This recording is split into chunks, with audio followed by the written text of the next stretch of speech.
Shalom saudara yang dikasih Tuhan. Kita akan mendengarkan firman Tuhan hari ini. Kita semua siap untuk menyiapkan hati kita dan pikiran kita supaya kita dibukakan jalan-jalan Tuhan yang lebih lebar lagi, supaya kita bisa mengerti apa yang menjadi kehendak Tuhan dalam hidup kita. Sebelum saya memulai untuk kita membahas firman Tuhan, mari saya ajak saudara untuk berdoa. Mari kita tundukkan kepala.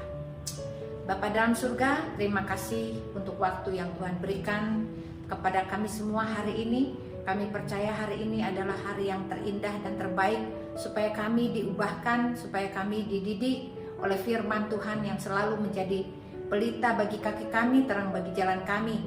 Berkati setiap telinga yang mendengar, berkati setiap hati, supaya kami menjadi tanah yang subur, sehingga apa yang menjadi firman Tuhan yang ditabur bisa berbuah-buah lebat dalam hidup kami. Kami mengucap syukur hanya di dalam nama Tuhan Yesus. Kita semua yang siap diberkati, semua kita katakan amin. Puji nama Tuhan. Hari ini kita bertemu lagi, kita akan membahas firman Tuhan tentang sebuah bangsa, yaitu bangsa Israel. Tuhan selalu mengajar kepada bangsa Israel. Gambaran daripada bangsa Israel adalah diri kita. Kita adalah umat pilihan Tuhan. Saudara dan saya, kita adalah kepunyaan Tuhan. Kita adalah pemilik kerajaan surga. Rumah kita adalah rumah di surga, bukan di dunia. Mengapa saat-saat ini, di mana banyak pandemi yang terus mengambil nyawa manusia, membuat orang banyak sangat takut? Takut untuk keluar, takut untuk berinteraksi, dan takut untuk terkena penyakit. Saudara yang dikasih Tuhan, dimanapun kau berada, Tuhan mengasihimu, Tuhan menyayangimu, Tuhan melindungimu. Tidak peduli engkau ada di mana, tapi kalau Tuhan ada bersama dengan engkau, engkau tidak usah takut. Walaupun 1.000 orang rebah di kananmu dan 10.000 orang berebah di sebelah kirimu, engkau tidak usah takut. Karena Tuhan adalah penjaga kita. Kita adalah milik Tuhan. Kita adalah warga negara kerajaan surga. Karena umur manusia ada di dalam tangan Tuhan. Nafas hidup kita adalah kepunyaan Tuhan. Tuhan memberikan kita hikmat dan kebijaksanaan untuk kita berpikir. Kita harus menjaga tubuh kita sebagai tubuh bait Allah yang kudus, yang tidak gampang dicemari oleh apapun juga. Oleh karena itu, kewajiban kita, semua anak-anak Tuhan, di mana saja engkau berada, kita harus tetap melakukan protokol kesehatan. Kita melakukan 3M, kita memakai masker, kita menjaga jarak, dan kita mencuci tangan. Itu hal yang pasti. Karena walaupun kita menyembah Tuhan, kita berkata, Tuhan, Engkau adalah penjagaku. Tetapi kalau kita lalai, maka bencana itu pun akan datang kepada kita. Saudara yang dikasih Tuhan, bangsa Israel adalah sebuah bangsa yang menjadi contoh yang tidak boleh kita tiru, karena mereka adalah bangsa yang tegar tengkuk. Peraturan Tuhan sudah buat, tetapi sedikit sekali bangsa Israel percaya bahwa peraturan itu harus ditaati. Saya mau share sedikit. Saya baru pulang dari negeri Singapura. Di sana dikatakan bahwa setiap orang harus melakukan prosedurnya secara benar. Dan kalau ada orang yang melanggar peraturan tersebut, mereka akan mendapatkan denda yang sangat besar sekali. Salah satu contoh, ada orang yang harusnya menyelesaikan untuk membuka breaching karantinanya selama 14 hari. Itu dia harusnya jam 12 siang. Tapi dia melakukannya hanya 3 menit kurang dari jam 12. Maka orang itu dikenakan fine yang sangat tinggi sekali. Dia harus membayar 370 juta rupiah hanya untuk 3 menit. Betapa kerasnya negara Singapura melakukan peraturan-peraturan. Tetapi memang ada beberapa yang melanggar, tetapi mereka akan dihajar habis-habisan. Kalau ada orang yang dikarantina 14 hari, kemudian dia melangkah keluar dari rumahnya, maka orang itu akan terkena denda 10.000 Singapura dolar, berarti 100 juta. Walaupun dia cuma 1 meter ada di luar rumahnya, itu juga terkena. Bayangkan saudara yang dikasih Tuhan, betapa ketatnya mereka melakukan protokol kesehatan ini. Dan di setiap tempat kita akan melihat di tracing di mana kita berada. Bukankah firman Tuhan juga adalah protokol yang harus kita ikuti, yaitu protokol kehidupan? Firman Tuhan adalah pelita bagi kaki kita, terang bagi jalan kita. Tapi seringkali kita lalai terhadap protokol yang sudah diberikan oleh Tuhan. Bahkan kita menganggap, kita udah banyak kok, kita udah sering kok baca Alkitab, itu lagi. Aku sudah tahu apa isinya. Jangan salah saudara yang dikasih Tuhan. Karena kita suka menganggap remeh segala sesuatu. Siapa yang menjadi korban daripada COVID? Kemungkinan mereka lalai. Kemungkinan mereka tidak melakukan protokol kesehatan. Kemungkinan mereka menganggap remeh daripada virus corona ini. Kemungkinan juga mereka bahkan tidak percaya. Ada orang-orang Amerika yang tidak percaya bahwa COVID virus 19 ini ada. Dan itu terjadi bagi turis-turis yang ada di Bali. Mereka menganggap virus ini tidak ada. Kembali lagi kepada firman Tuhan. Apakah kita menganggap bahwa firman Tuhan itu ada atau tidak ada? Kalau kita menganggap firman Tuhan itu ada dan membawa kita kepada kehidupan, apakah kita sudah melakukan protokol kehidupan kita dengan baik? Panduan-panduan yang diberikan oleh Tuhan yang tercatat di dalam Alkitab, apakah kita sudah lakukan dengan sungguh-sungguh? Atau kita melalaikannya, kita menganggap remeh, bahkan kita mengabaikan dan tidak peduli tentang firman Tuhan ini. Saudara yang dikasih Tuhan, jadilah engkau bijak. Jangan buang-buang kesempatan yang Tuhan sudah berikan. Waktu-waktu ini adalah waktu yang jahat. Kita tidak tahu kapan kita dipanggil Tuhan. Ada hamba-hamba Tuhan yang sedang berdiri di mimbar, sedang membawakan firman Tuhan, tiba-tiba jatuh dan meninggal dunia. Mungkin bukan karena COVID, tapi dia ada serangan stroke atau jantung yang setiap saat bisa terjadi kepada siapa saja. Nafas kita adalah milik Tuhan. Tetapi Tuhan berkata, selama aku hidup, Tuhan berkata, kalau engkau diberikan kehidupan, biarlah kehidupanmu itu membuahkan puji-pujian kepada Tuhan. Mulutmu selalu memuliakan Tuhan, hatimu selalu melekat kepada Tuhan.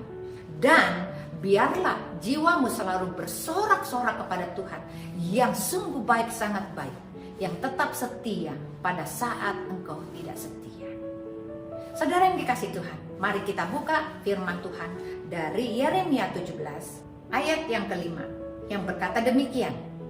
Beginilah firman Tuhan, terkutuklah orang yang mengandalkan manusia, yang mengandalkan kekuatannya sendiri, dan yang hatinya menjauh daripada Tuhan.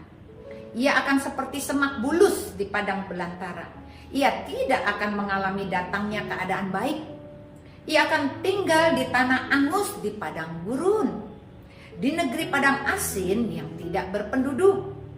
Diberkatilah orang yang mengandalkan Tuhan, yang menaruh harapannya kepada Tuhan. Ia akan seperti pohon yang ditanam di tepi air, yang merambat akar-akarnya ke tepi batang air, dan yang tidak akan mengalami datangnya panas terik, dan yang daunnya tetap hijau, yang tidak khawatir dalam tahun kering, dan yang tidak berhenti menghasilkan buah. Saudara, dari firman Tuhan yang singkat yang kita baca pada hari ini, saudara adalah tipe yang mana? Tadi ayat 5 mengatakan, terkutuklah orang yang mengandalkan manusia. Tetapi ayat 7 mengatakan, diberkatilah orang yang mengandalkan Tuhan. Saudara yang dikasih Tuhan, firman Tuhan tidak pernah salah. Firman Tuhan adalah penunjuk kehidupan. Jikalau engkau percaya sungguh-sungguh dan melakukannya dengan sungguh-sungguh dan tidak ke kiri dan tidak ke kanan, maka engkau akan mengalami seperti yang firman Tuhan ayat 7 katakan, bahwa engkau menjadi orang yang diberkati, orang yang selalu menaruh harapan kepada Tuhan. Dia akan seperti pohon yang tidak pernah kering, yang selalu tidak pernah kekeringan hatinya. Hatinya penuh dengan damai sejahtera, hatinya penuh dengan sukacita, hatinya selalu penuh dengan kebaikan, penuh dengan belas kasihan, penuh dengan kemurahan, penuh dengan keamanan, nyaman, damai yang abadi ada di dalam hatinya. Apakah saudara sudah mengalami hal-hal yang demikian yang tadi saya katakan? Apakah sukacitamu penuh? Apakah ada damai di hatimu?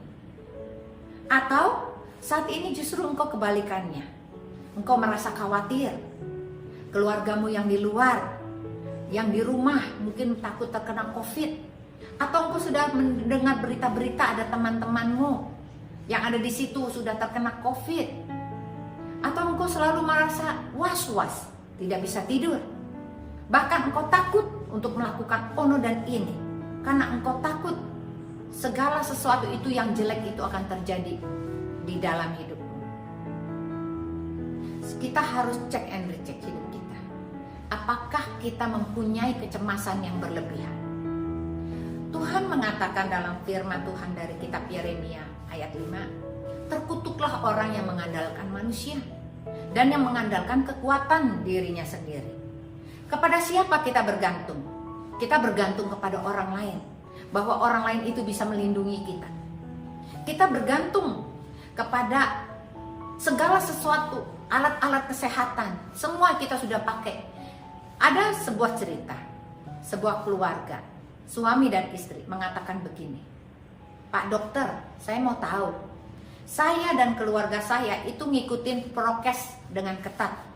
Saya tidak pernah melakukan segala sesuatu tanpa masker. Saya harus cuci tangan, saya harus pakai masker, dan saya selalu menjaga jarak dengan orang. Bahkan kalau setiap kali saya pulang dari pekerjaan atau pergi ke pasar, saya mandi dulu, baru saya masuk ke dalam rumah. Baru saya bisa bertemu dengan keluarga saya.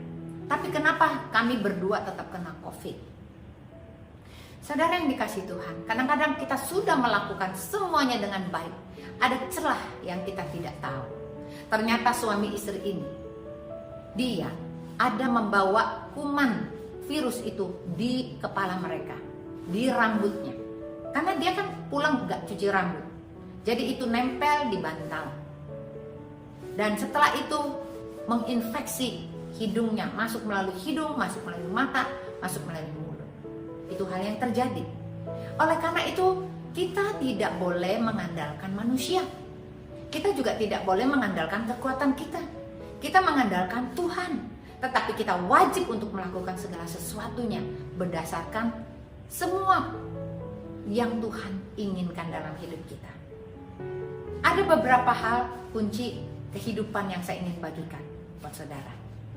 Hal yang pertama, mari saudara lebih sering masuk ke ruang doa. Karena doa itu adalah suatu protection, adalah suatu face shield yang luar biasa, yang membuat kita kuat. Sehingga kita masuk ke dalam ruang doa tanpa membawa kecemasan. Buanglah kecemasan itu di luar sebelum masuk ke dalam ruang doa. Jangan bawa kecemasan di hadapan Tuhan, tapi engkau harus bawa pujian, penyembahan kepada Tuhan. Itu hal yang pertama. Kedua, ucapkan syukur kepada Tuhan untuk apa yang sekarang engkau alami. Mungkin engkau pas-pasan secara keuangan, atau mungkin juga engkau sedang berada di tempat perasingan. Yang tadi dikatakan, engkau sedang berada di padang gurun, di padang asin yang tidak berpenduduk. Bahkan engkau merasa kering dan sendirian. Tuhan bilang, aku akan beserta dengan engkau. Saudara yang dikasih Tuhan, kita harus pakai waktu kita baik-baik. Masuk ke dalam ruang doa. Masuk dengan pujian dan penyembahan. Masuk dengan hati yang selalu penuh syukur. Supaya kita tidak terkena musibah.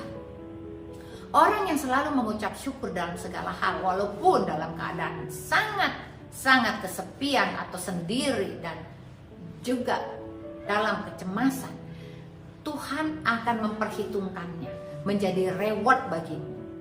Apakah engkau mau hidup tidak selalu di dalam kecemasan, atau engkau ingin memilih hidup bersama dengan Tuhan yang tadi Tuhan katakan, Diberkatilah orang yang mengandalkan Tuhan, yang menaruh harapannya kepada Tuhan, yang menaruh hidupnya, jiwa, tubuh, rohnya hanya kepada Tuhan.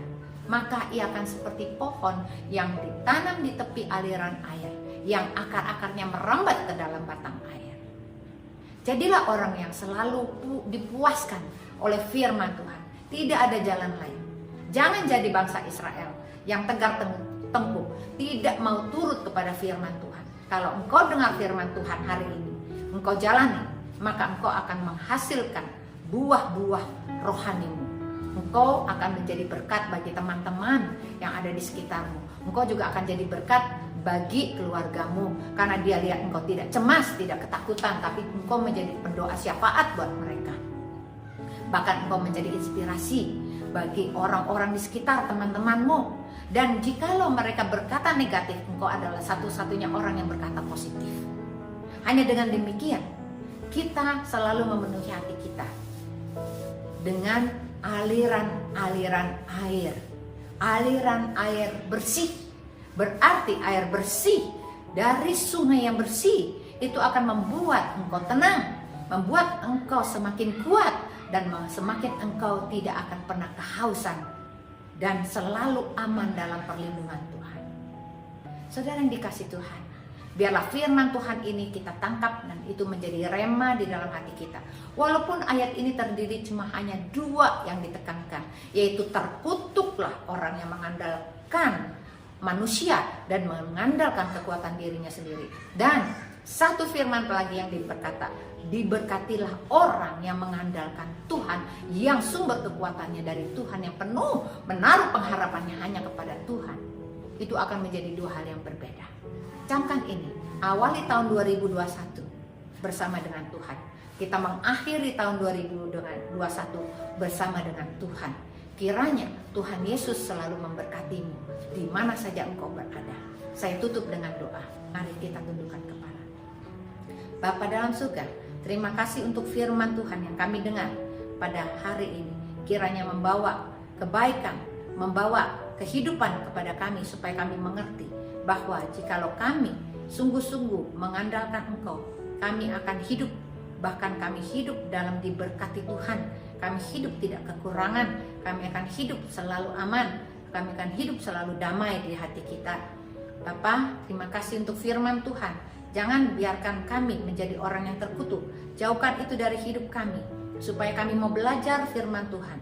Kami mau melakukan protokol kehidupan kami dengan sungguh-sungguh, supaya kami selamat. Karena hidup kami singkat, kami tidak tahu kapan kami akan diangkat bersama-sama dengan Engkau. Tapi kami percaya dan yakin rumah kami adalah rumah di surga, dan Engkau sudah menyediakan tempat bagi kami. Oleh karena itu, biarlah hidup kami menjadi kudus, tidak bercacat, tidak bercela. Kami minta Roh Kudus-Mu selalu hidup dalam hidup kami, dalam hati kami, menjaga kami, membawa kami ke dalam jalan yang benar. Terima kasih Bapa, hanya di dalam nama Tuhan Yesus kami sudah berdoa dan mengucap syukur. Haleluya, amin. Tuhan Yesus memberkati.